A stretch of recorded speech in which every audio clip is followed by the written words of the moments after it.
devant toi, mon Seigneur. Nous qui avons reconnu cela, nous à qui tu as donné cette faveur, mon Seigneur, d'être compté parmi les vivants, nous verrons près de toi, mon Seigneur, pour nous incliner sous ta Seigneurie, sous ton trône. C'est ainsi que l'Assemblée est devant toi, mon Seigneur, en cette convocation sainte. Père, nous te demandons de multiples actions de grâce. Sois loué, sois glorifié, ô notre Dieu.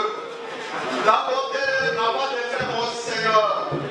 Garde-nous de ta présence, ô notre Dieu.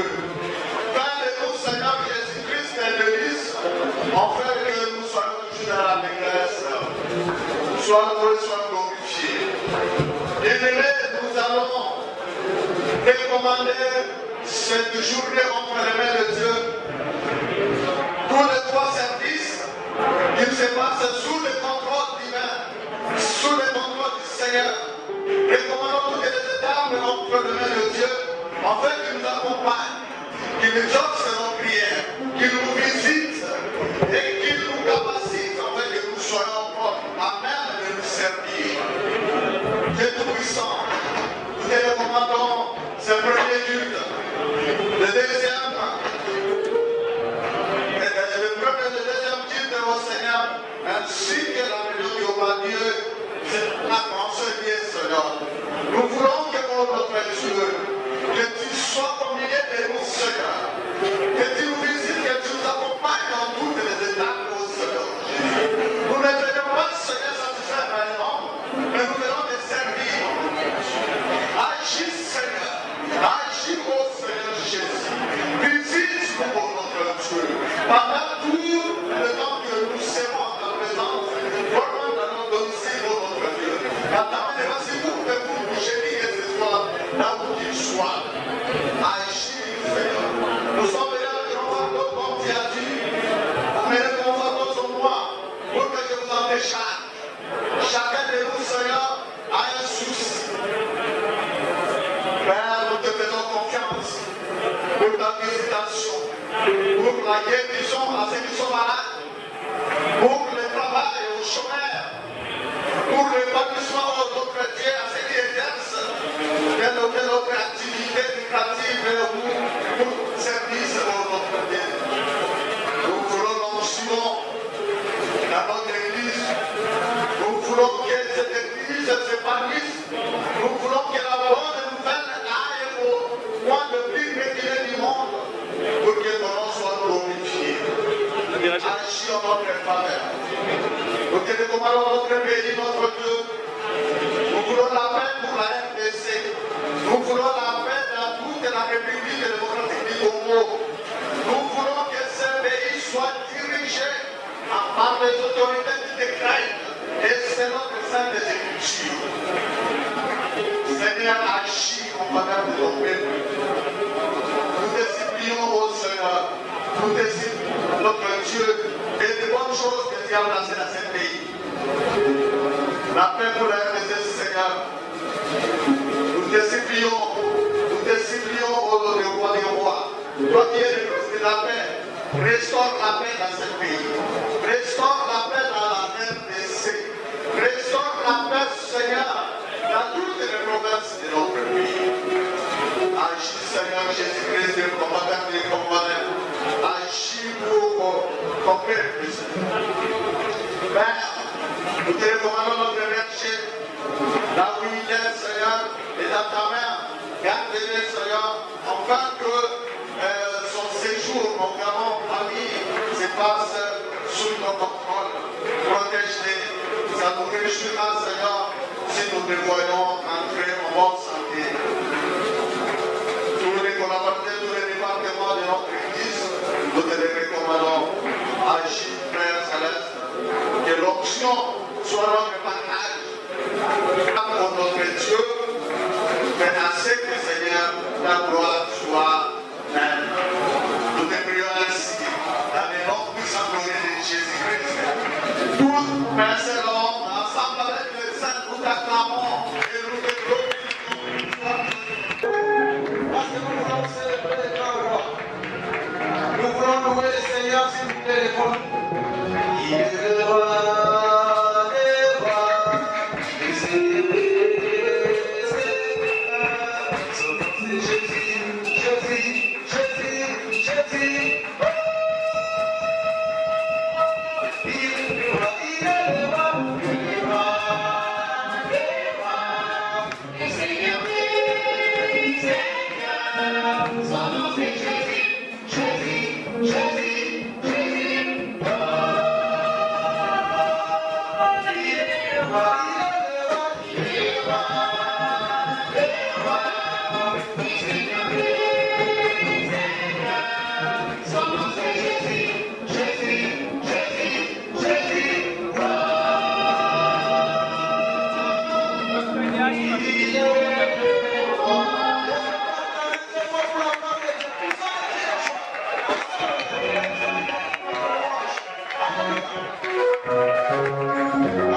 Thank you.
Thank you.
Jésus. Amen. Amen. Amen.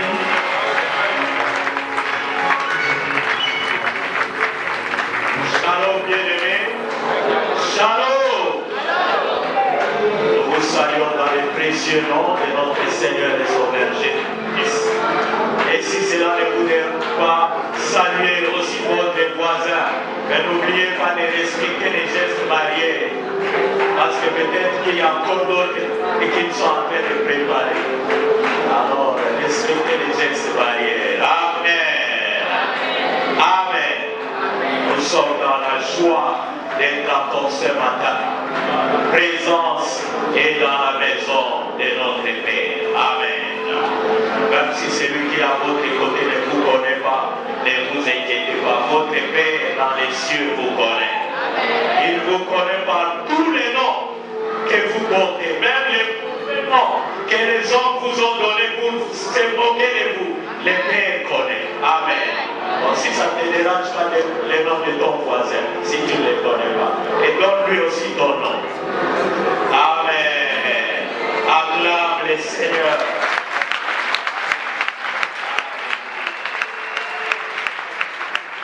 Nous voulons accueillir ceux qui sont là pour la première fois. C'est votre première fois d'adorer le Seigneur avec vous en ces lieux. Là où vous êtes, vous pouvez vous lever et le peuple de Dieu va vous accueillir avec joie en acclamant le Seigneur. Alléluia. Soyez pas timide s'il vous plaît. Alléluia. Que Dieu soit béni. Que Dieu soit loué. Oh, nous sommes dans la joie de vous accueillir ce matin, bien-aimés. Le service d'accueil pour les mains et les clients. Si c'est les clients, vous trouverez tous nos programmes. Et vous trouverez même le numéro de contact de notre pasteur. Si vous passage à votre retour, et transmettre nos salutations à vos églises respectives et à vos pasteurs respectifs. Mais si vous avez eu domicile dans cette ville et qu'entre-temps vous n'avez pas une église d'attache, cette église peut devenir. Nous sommes les centres évangéliques et missionnaires francophones, la mort qui vit plateau, maison de faveur, extension de la mort humaine, Kinshasa. Amen. Et nous avons l'habitude de célébrer l'Éternel et d'attendre le Seigneur. Amen.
Nous sommes des conquérants.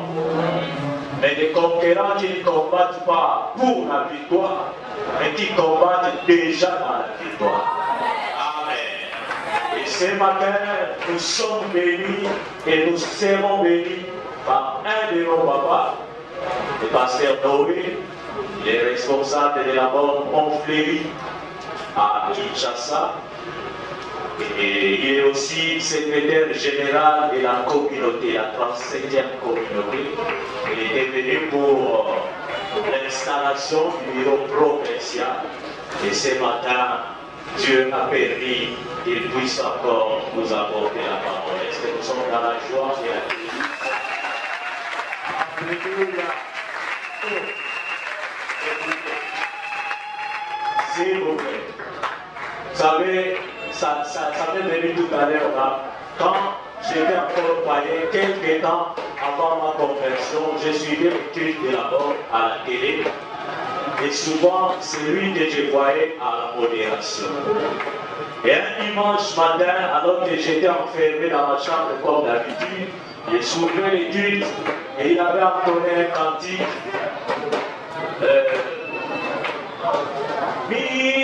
Miséricorde insondable, Dieu peut tout nous pardonner. Et dès qu'il a commencé, Jésus, j'ai commencé à pleurer. Parce que j'ai senti que c'était moi. Je viens à toi, et que je suis. Prends-moi, acclamons le Seigneur.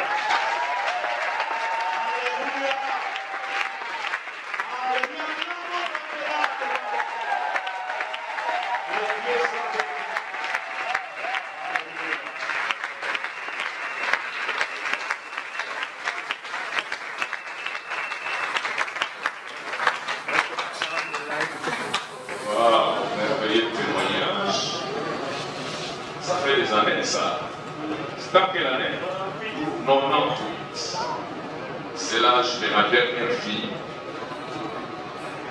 Waouh, gloire au Seigneur. Amen. Très content d'être ici à la borne du 8. Enfin, passé, j'étais ici au mois de février, c'était pour la première fois. Nous sommes venus pour l'Assemblée provinciale où notre frère, votre pasteur, le pasteur Nali Tipo, que je connais depuis très longtemps, lui et son épouse. Laissez-moi vous dire que j'ai travaillé avec le pasteur Bernon et nous étions de ceux qui avaient décidé d'envoyer le pasteur Tipo pour qu'il vienne ici à Kuwait. Et j'ai béni le Seigneur, j'ai eu aussi la possibilité de lui donner cours parce que j'enseigne à la faculté de théologie. Donc nous nous connaissons très très bien. Gloire au Seigneur. Merci pour le privilège que j'ai vraiment d'être dans cette église. Je vous suis sur Facebook. Je vois les images. Aujourd'hui je suis là. Je bénis le Seigneur. Amen. Gloire à Dieu. J'aimerais quand même que nous prions encore pour la parole. Seigneur, nous voulons te dire merci pour le privilège que nous avons de t'appeler notre Père. La Bible nous dit, voyez quel amour le Père nous a manifesté pour que nous soyons appelés enfants de Dieu. Et nous le sommes. Nous sommes maintenant enfants de Dieu. Même si c'est que nous serons n'est pas encore connus, mais une chose est certaine, c'est que maintenant nous sommes enfants de Dieu. Et nous serons semblables à lui lorsque nous le verrons tel qu'il est. Père, merci. Tu nous as donné aussi la possibilité d'être prédicateurs de la bonne nouvelle. Heureux le pied qui annonce la bonne nouvelle. Et celui qui annonce à Sion, ton Dieu règne. Ce matin, je suis venu parler à tous ces conquérants que leur Dieu règne. Jésus règne. Son règne n'a point de fin. La domination reposera sur son épaule. Il ira toujours de gloire en gloire, de victoire en victoire. Seigneur, bénis ta parole. Donne-nous, Seigneur, des oreilles qui entendent, un cœur qui comprend, Seigneur, afin que la parole, Seigneur, puisse produire du fruit. Merci pour l'œuvre de la croix et pour le sang de Jésus qui parle mieux que celui d'Abel. Au nom de Jésus, nous avons prié et nous disons Amen.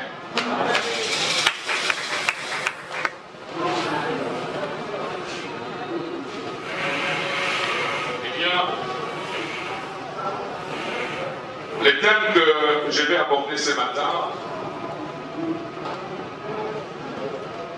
c'est le sang de Jésus parle de meilleures choses. Le sang de Jésus parle, le sang a une voix. Eh bien, le texte se trouve dans Hébreux chapitre 12.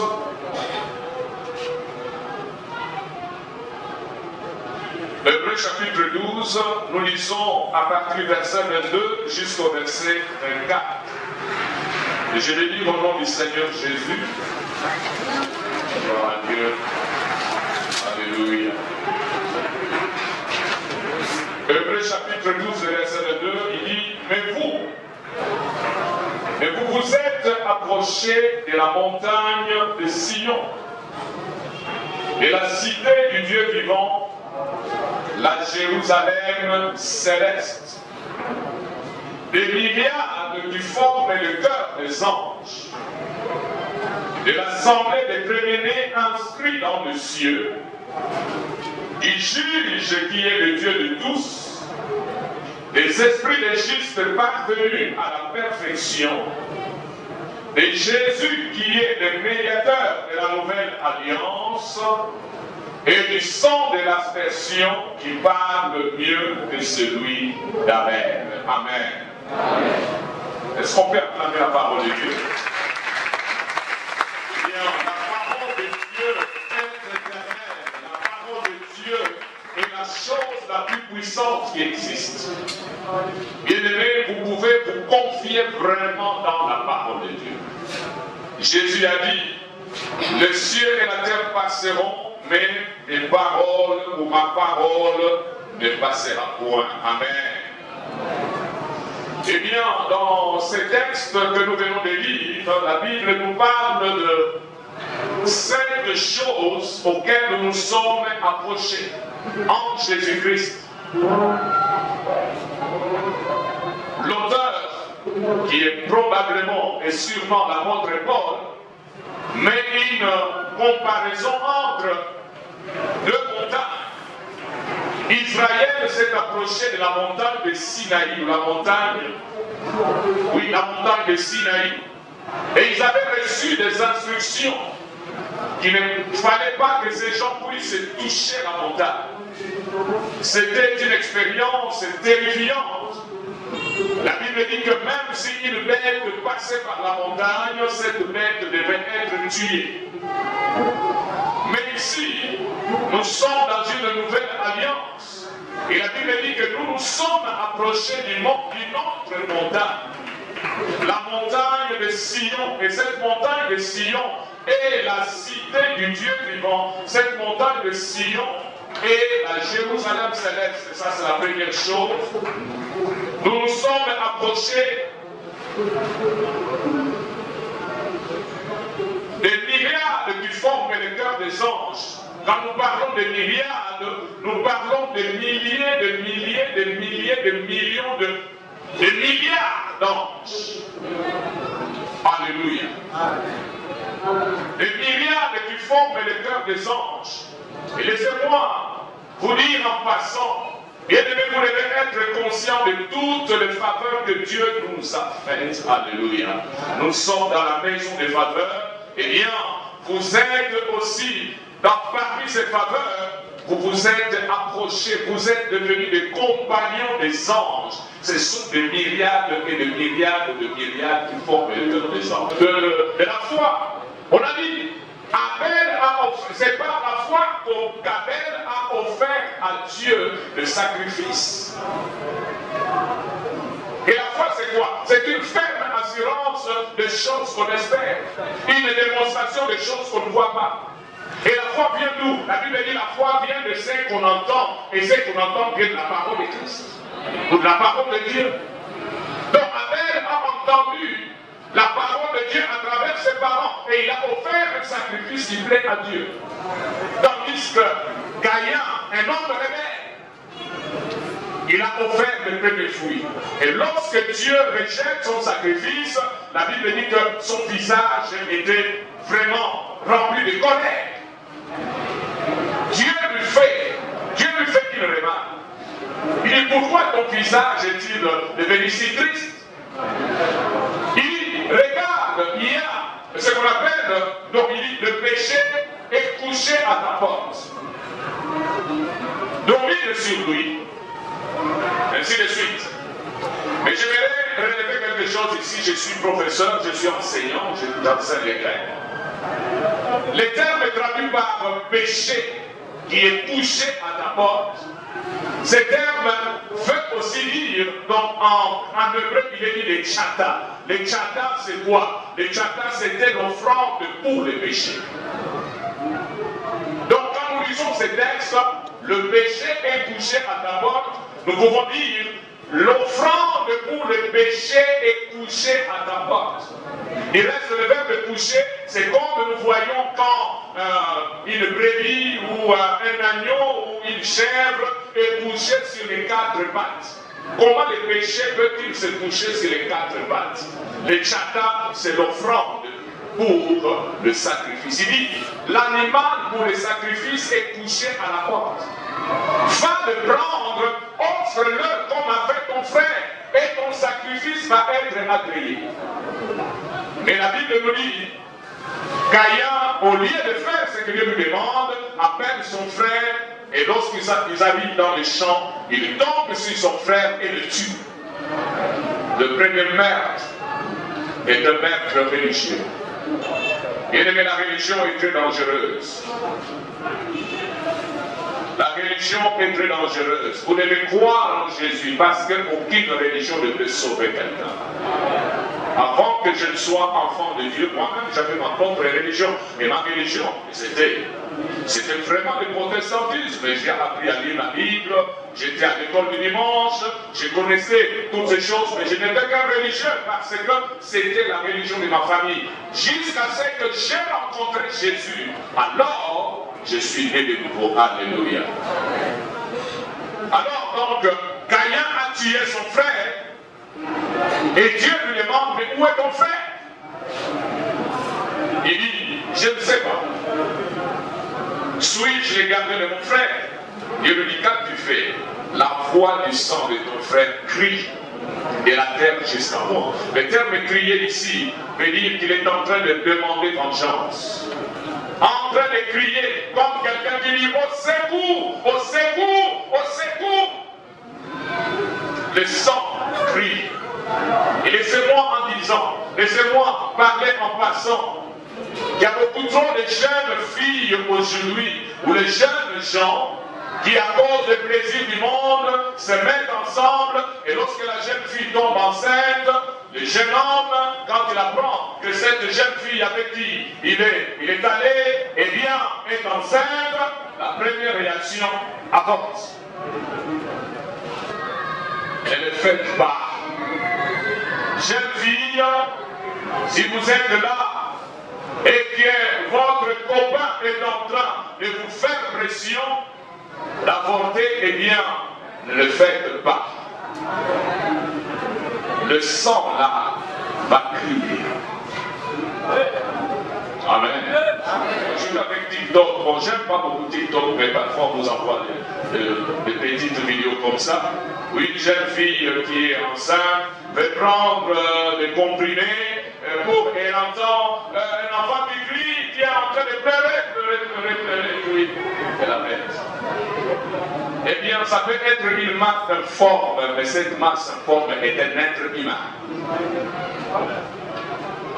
Si vous détruisez cette vie, le sang va crier. Ce sang va crier vengeance. C'est la raison pour laquelle nous avons beaucoup de jeunes femmes que nous marions dans l'église. Et parfois, elles ont des problèmes pour avoir des enfants. Je ne dis pas que votre problème est cela. Mais je dis, cela peut être aussi ce problème. Un problème de conscience. Mais gloire à Dieu, j'ai une bonne nouvelle pour vous. Le sang de Jésus parle mieux que le sang des étrangers. Alléluia. Donc, Abel est mort, victime de la méchanceté de son frère. Son sang criait, vengeance, vengeance.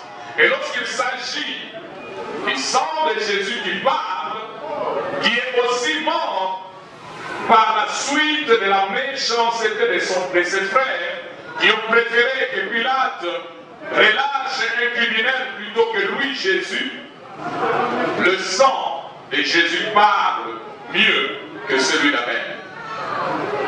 La Bible parle de ce sang qui déclare les meilleures choses. Alléluia.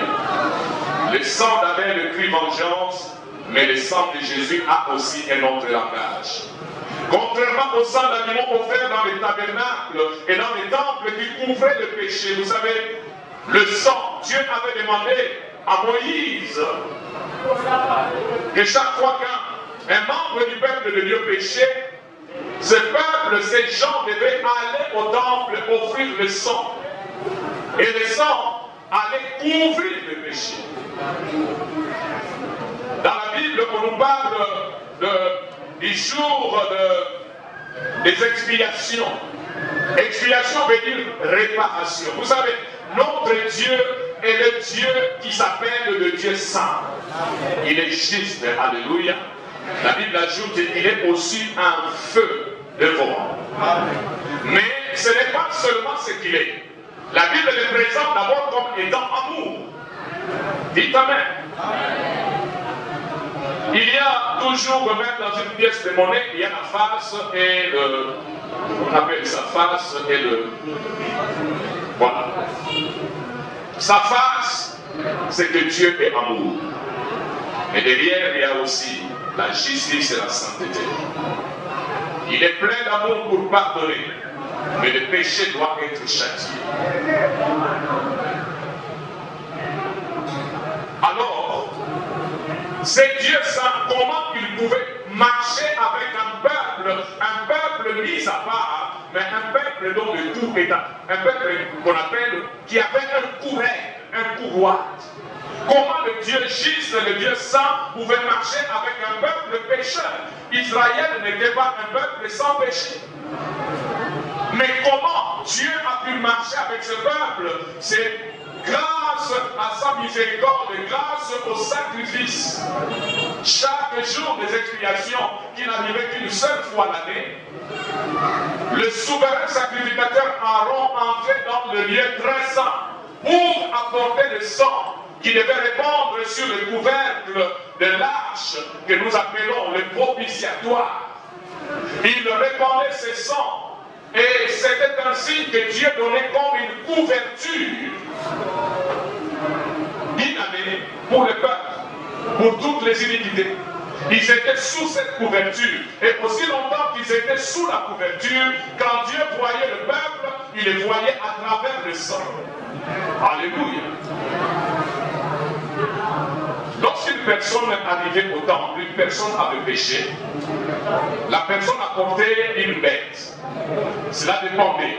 Ça pouvait être un agneau, ça pouvait être un taureau, ça pouvait être une chèvre, selon les responsabilités. Alors qu'est-ce que la personne faisait? Il amenait des sacrifices à la première partie du sanctuaire, ce qu'on appelle la cour extérieure, devant l'autel de reins, l'autel des sacrifices. Cette personne, d'abord les sacrificateurs prenaient la bête, ils le vérifiaient pour voir si la bête était conforme à la parole de Dieu selon les exigences de Dieu. Donc quand il a observé que la bête répondait exactement aux exigences de Dieu, il demandait à la personne qui a péché d'imposer la main sur la tête de la bête. Et qu'est-ce qu'il faisait? Il confessait son péché. Par cet acte, qu'est-ce qui s'est fait? Il y a transfert. Tout le péché du pécheur vont sur la bête innocente, et toute l'innocence de la bête venait sur le pécheur. Alléluia. Alors, quand cela était fait, le sacrificateur donnait le couteau au pécheur, il tranchait la gorge à la bête était morte, et le sang recueilli. Et cette bête était placée sur l'autel des reins. La bête était brûlée. ce fait d'être brûlé était le châtiment du péché. La Bible dit, car le salaire du péché, c'est la mort. Mais qu'est-ce qui s'est fait? Parce que le pécheur a transmis, a conféré le péché sur la bête. Le châtiment qui devait tomber sur lui est tombé sur la bête. Est-ce que vous comprenez? Et l'innocence de cette bête revient sur le pécheur. Donc le pécheur peut rentrer chez lui, pardonné, justifié. Pourquoi? Parce que les péchés ont été conférés sur la bête. Et Dieu pouvait couvrir tous les péchés.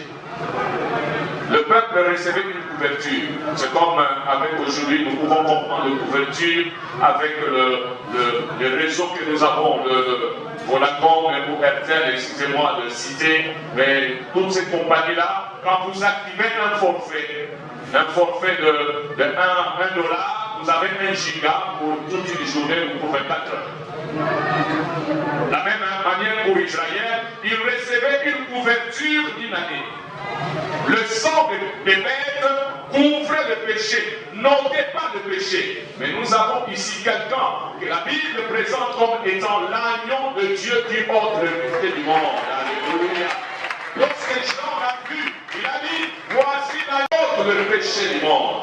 Si le sang des bêtes couvrait le péché, le sang de Jésus ôte le péché. Alléluia. Et le sang de Jésus nous donne une couverture éternelle. Romains chapitre 3, verset 25. La Bible dit, c'est lui que Dieu a destiné à être par son sang pour ceux qui croiraient, victime propitiatoire, afin de montrer sa justice, parce qu'il avait laissé impuni le péché commis auparavant au temps de sa patience. Jésus est la victime propitiatoire. Cette bête sur qui on a confessé le péché était une préfiguration de l'agneau de Dieu qui est Jésus. Placez la main sur la tête, c'est la foi. Et vous avez cru en Jésus, alléluia, qui ôte le péché du monde. 1 Jean chapitre 2, verset 1 à 2. 1 Jean chapitre 2, verset 1 à 2.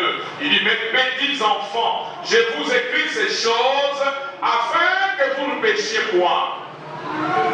Bien-aimés, en tant qu'enfant de Dieu, la loi de l'Esprit de vie en Jésus vous a affranchi de la loi du péché. Alléluia. Est-ce que vous m'entendez?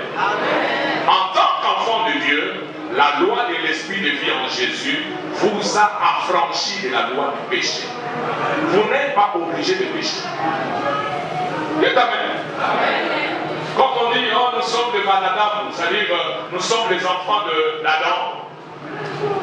Donc, il est normal que nous péchions. Non, la Bible nous dit ici, bien-aimés, petits enfants, je vous écris ces choses afin que vous ne péchiez point. Pourquoi? Parce que vous avez la capacité de ne pas pécher. Oui. Mais il ajoute, et si quelqu'un a péché, donc l'enfant de Dieu ne pêche pas par, comme on dit, il est pécheur. Oui. Nous avons été des pécheurs sauvés par grâce. Mais du moment que nous sommes nés de nouveau, nous ne sommes plus ces pécheurs-là. Nous sommes les justes de Dieu. Et je suis le juste de Dieu. Vous devez apprendre à confesser la parole de Dieu. Il y a une loi dans la parole. Cette loi, c'est laquelle? Si tu confesses de ta bouche le Seigneur Jésus-Christ, et si tu crois dans ton cœur que Dieu l'a ressuscité de mort, tu seras sauvé. Voilà maintenant la loi. Car c'est en croyant du cœur que vous parvenez à la justice.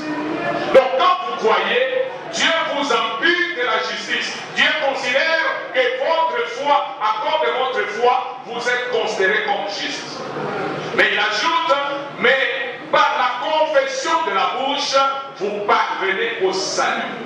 Ce que vous croyez dans votre cœur, vous devez le confesser de votre bouche. Alléluia. Si vous êtes malade, Qu'est-ce que vous pouvez dire? Pas Seigneur, je suis guéri. Confessez la parole de Dieu. Ce que vous confessez devient une réalité pour votre vie. La foi, c'est une ferme assurance des choses que vous espérez. L'espérance, on ne la voit pas. Dans cette salle, il y a beaucoup d'espérance. Vous savez, le don que Dieu a donné à l'homme, c'est la capacité de penser, et la capacité d'avoir des rêves. J'ai entendu que vous êtes en train de construire. Il y a déjà un rêve. Il y a un dessin. Tout ce que nous avons, les appareils que nous avons, avant que ces appareils soient visibles, ça commençait par une pensée. Est-ce que vous me comprenez? Donc ici, je suis en train de voir même des buildings qui sont ici. Il y a des gens qui rêvent à avoir des buildings de 10 étages. Peut-être dans 10 ans, quand nous viendrons, quelqu'un qui est en train de rêver d'un building de 10 étages va voir ce building être réalisé.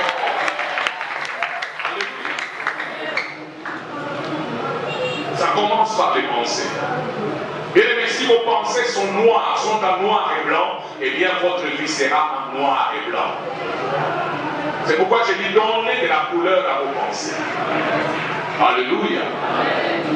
Vous avez le droit de remplir la parole de Dieu dans votre cœur. La parole de Dieu, c'est la sémence qui produit la meilleure du sol. Gloire à Dieu. Si quelqu'un a péché, nous avons un avocat auprès du Père. Jésus-Christ, le juste, il est lui-même la victime expiatoire de nos péchés, et non seulement pour les nôtres, mais aussi pour ceux du monde entier. Bien-aimé, Jésus est mort pour le monde entier. Si cela ne dépendait que de Dieu, si cela ne dépendait que de Dieu, tout le monde serait sauvé. Mais vous savez, le salut est quelque chose d'individuel, de personnel. Dieu ne vous impose pas de salut. Vous devez croire en Jésus, vous devez accepter le salut pour être sauvé.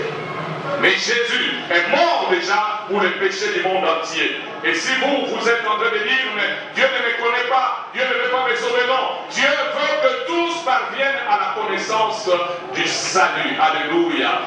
1 Jean chapitre 4, verset 9 à 10. Il dit, l'amour de Dieu a été manifesté envers nous en ce que Dieu a envoyé son Fils unique dans le monde afin que nous vivions par lui. Si vous croyez que Dieu ne vous aime pas, eh bien vous vous trompez, c'est le mensonge du diable. La preuve que Dieu vous aime, ce n'est pas que vous ayez beaucoup de moyens, que vous ayez beaucoup d'argent. La preuve que Dieu vous aime, c'est que Dieu a envoyé son Fils qui est mort déjà pour vous.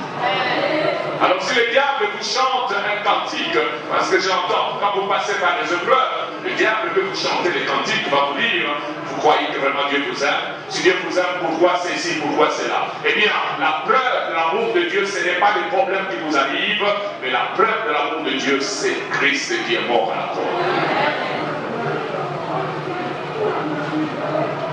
Il est la victime expiatoire pour nos péchés.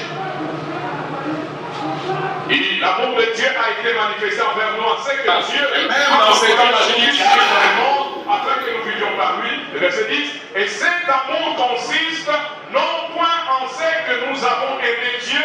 Dieu ne vous aime pas parce que vous l'aimez. Comment allez-vous aimer un Dieu que vous ne connaissez pas? C'est lui qui nous a aimés. Alléluia. Il nous a aimés. Et cet amour consiste non point en ce que nous avons aimé Dieu, mais en ce qu'il nous a aimés. Et a envoyé son Fils comme victime expiatoire pour nos péchés. Votre amour pour Dieu est la réponse de son amour pour vous. Quand vous croyez qu'il vous aime, vous allez l'aimer en retour. Alléluia. Et je peux vous garantir que Dieu vous aime. Alléluia. Vous savez, la force qui peut vous aider dans l'épreuve, c'est de croire dans l'amour de Dieu. J'ai connu beaucoup de problèmes. Beaucoup de problèmes.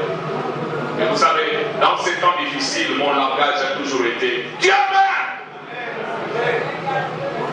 Il y a presque 2 ans, j'ai perdu ma femme. Et même dans ces temps-là, j'ai dit Dieu m'aime. Si vous croyez que Dieu ne vous aime pas, bien, commencez à croire aujourd'hui. Dieu vous aime.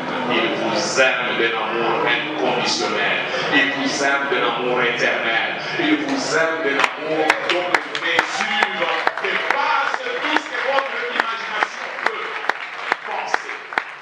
Vous pouvez vous dire ce matin, Dieu m'aime.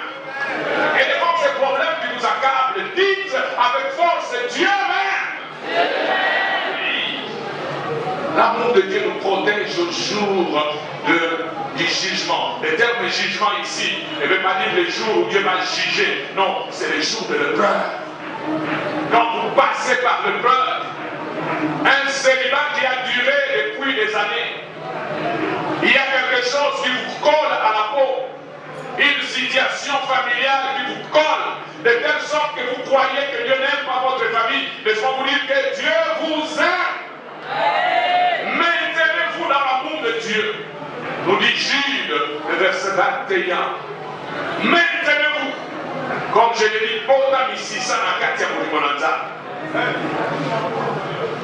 parce que le diable vient toujours. Quand il vient, c'est pour. Donc, ce sont des circonstances que lui-même crée. Il crée beaucoup de circonstances dans la vie des gens. Et il se présente pour lui. Eh bien,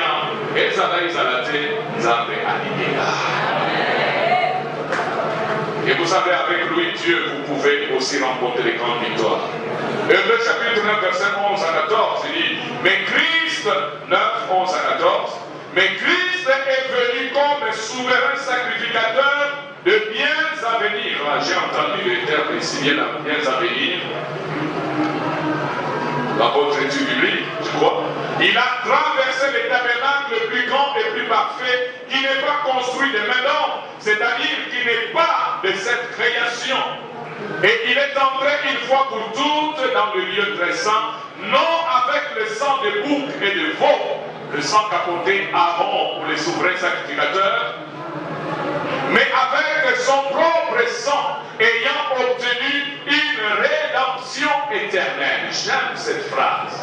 Christ a obtenu une rédemption éternelle. C'est la raison pour laquelle il n'y aura plus besoin d'un sacrifice, à part le sacrifice que Jésus-Christ a offert une fois pour toutes. Tout est accompli.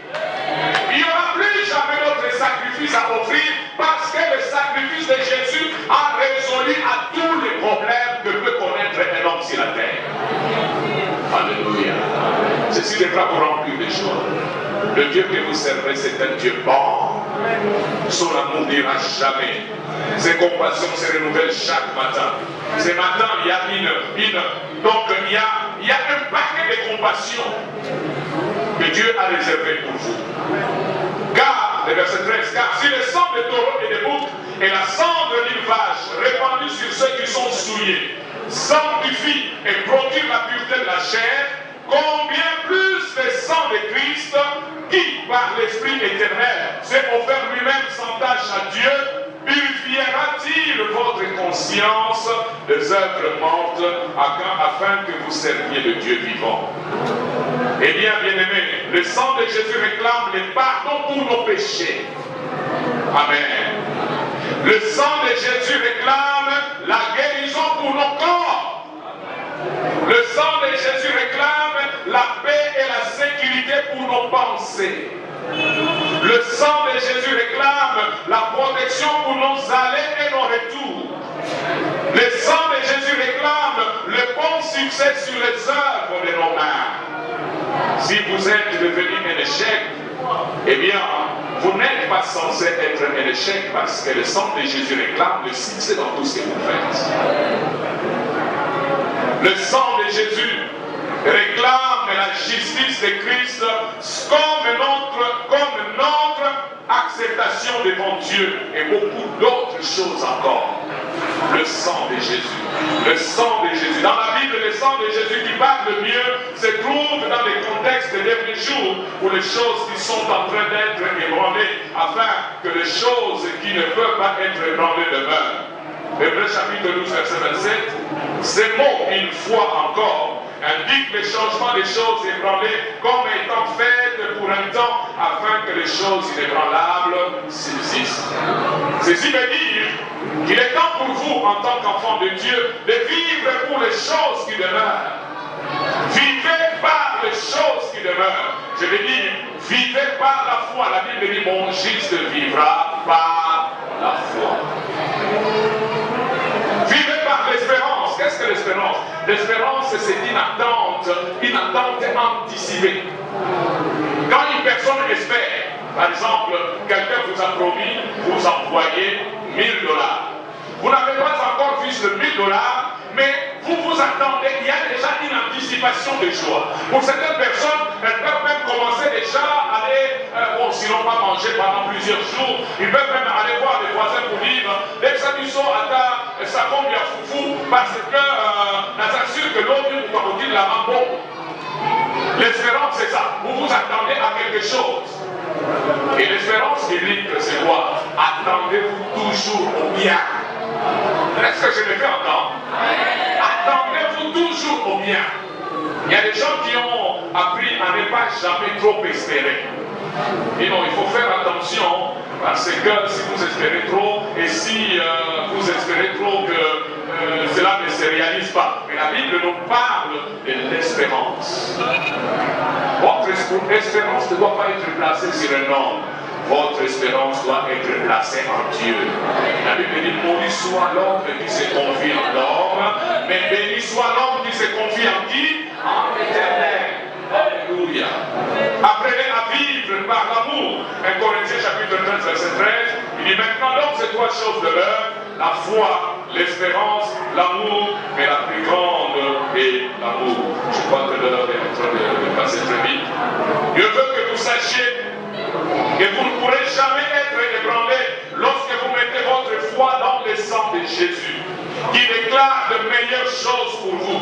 C'est pour cela que Dieu veut que vous voyiez le sang de Jésus versé pour vous dans chaque domaine qui pousse votre cœur à trembler et votre confiance à être ébranlée. S'il y a une situation qui vous dérange, voyez le sang de Jésus versé pour vous. Dans cette situation, alléluia, clamez le sang de Jésus. Par exemple, si vous avez peur de perdre votre travail, réclamez ou déclarez le sang de Jésus sur votre travail. Son sang crie faveur aux yeux du patron. Quand vous invoquez le sang de Jésus, quand vous déclarez le sang de Jésus, quand vous plaidez le sang de Jésus sur votre travail, que vous avez peur de perdre, eh bien, le sang va crier à votre faveur pour dire qu'il trouve faveur aux yeux de son patron. Alléluia. Son sang crie. Et dans ces jours où vous êtes ébranlés par toutes sortes de peurs, suscités par les dégâts dans le monde, n'importe quand, n'importe où, plaidez le sang de Jésus qui crie protection et délivrance. Lorsque la peur se lève dans votre cœur, alors que le médecin a prononcé son diagnostic, il a dit cancer de sang, 3 mois seulement à vivre, plaidez le sang de Jésus sur votre corps et le sang de Jésus va réclamer guérison et santé complète. Le sang éternel de Jésus qui parle mieux et réclame de meilleures choses ne perdra jamais sa puissance. Bien-aimés, faites tout pour ne pas refuser d'entendre celui qui parle du ciel. Hébreux chapitre 12, verset 25, la Bible dit, gardez-vous, après avoir parlé du sang de Jésus, qui parle mieux que le sang d'Abel, au verset 24, au verset 25, qui dit, gardez-vous de refuser d'entendre celui qui parle, car si ceux qui refusèrent d'entendre celui qui publiait des oracles sur la terre n'ont pas échappé, combien moins échapperons-nous si nous nous détournons de celui qui parle du haut des cieux? Qu'est-ce qu'il a dit? Le sang de Jésus parle mieux que le sang d'Abel. Le sang de Jésus crie pour vous. Faites tout pour continuer d'entendre la voix de la grâce qui parle du salut, de la justice, de la protection, de la délivrance, de la provision et de la guérison sur toute votre vie. C'est ce que le sang de Jésus fait pour vous. Dieu entend la voix du sang. Non pas le sang d'Abel, mais le sang de Jésus lorsque vous vous confiez en lui. En conclusion, j'aimerais dire ceci. Vous ne pouvez pas être ébranlé lorsque vous mettez votre foi dans le sang de Jésus. Car le sang de Jésus proclame de meilleures choses. Eh bien, je ne connais pas la situation de votre vie aujourd'hui. Ça peut être une situation de péché. Vous pensez que ce péché ne peut pas être pardonné. Eh bien, le sang de Jésus brise n'importe quelle chair. Alléluia. Il n'y a aucune tâche que le sang de Jésus ne peut pas effacer. La chose à faire, c'est de plaider le sang de Jésus. Et votre conscience sera enlevée, sera purifiée de ces choses. Le sang de Jésus parle de votre santé. Si vous avez un problème physique, une maladie déclarée incurable, une maladie chronique, vous savez, les médecins semblent parfois amplifier les choses. Laissez-moi donner quand même un petit témoignage avant de terminer. L'heure est déjà passée. Je me souviens en 2019, un jour je me suis réveillé avec une peur incroyable. Je m'aime bien ma femme, je meurs. Ma femme était vraiment étonnée, il doit avoir peur. J'ai jamais entendu parler que toi tu as peur. Effectivement, je m'appelle l'homme de la... J'ai jamais peur. Mais j'avais une peur inexpliquée. Et cette peur, j'avais souvent la peur de descendre dans... Et surtout lorsque, quand vous allez à Kinshasa, à la parole du salut, il y a même dans la salle de l'église, vous devez descendre. Le fait de vouloir, c'est comme si vous allez être enterré vivant. Une peur. Quand vous voyez ces gens de peur, ce sont des attaques diaboliques, ce sont des attaques. Et ces peurs commençaient à faire que j'avais des insomnies. Je ne dormais pas. Quand tout le monde dormait, ma femme dormait juste à côté de moi, dormait tranquillement. Moi, j'étais dans une peur incroyable. Les enfants dormaient, même quand nous sommes dans l'église, j'ai peur. Et au fur et à mesure, je commençais à avoir peur d'avoir peur. Donc une peur qui augmente tout le temps. Et quand vous ne dormez pas, il y a parfois la tension qui augmente. Beaucoup de choses comme ça. Je suis allé voir un médecin. Et le médecin, on a pris ma tension n'était pas mauvaise. Mais quand j'ai parlé au médecin, le médecin a pris encore, il a pris la tension. Alors il a serré tellement fort, il a serré fort, jusqu'à avoir une tension élevée. Et finalement, il a déclaré une chose, une parole.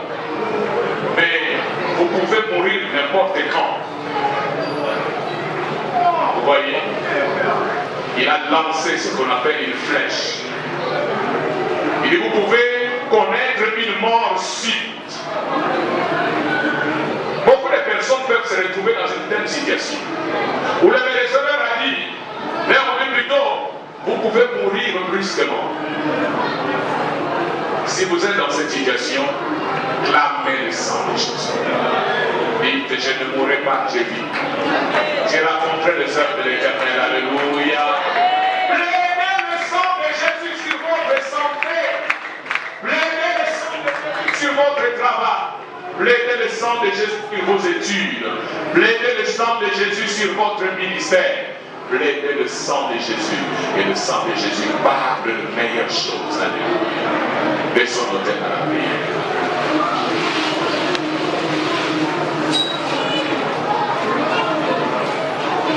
Alors que nous prions, j'aimerais quand même faire un appel. Peut-être que vous êtes dérangé dans votre conscience. Il y a quelque chose qui vous trouble dans votre conscience.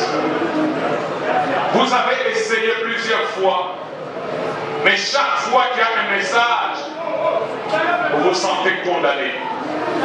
Si vous êtes là ce matin, j'aimerais vous demander tout simplement de vous lever.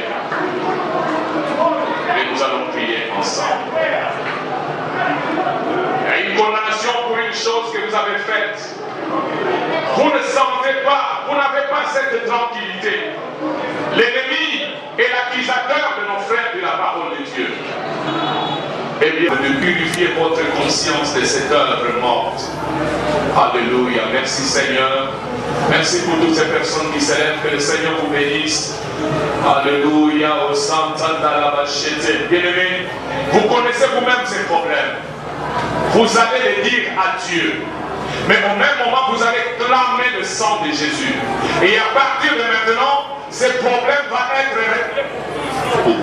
Ces problèmes vont être réglés toujours. Le sang de Jésus est capable de laver votre conscience des œuvres mortes. Jeune femme, jeune homme, maman ou papa, peu importe qui vous êtes, le sang de Jésus est capable d'ôter cette condamnation. Son sang efface toute condamnation pour ceux qui demeurent en Jésus.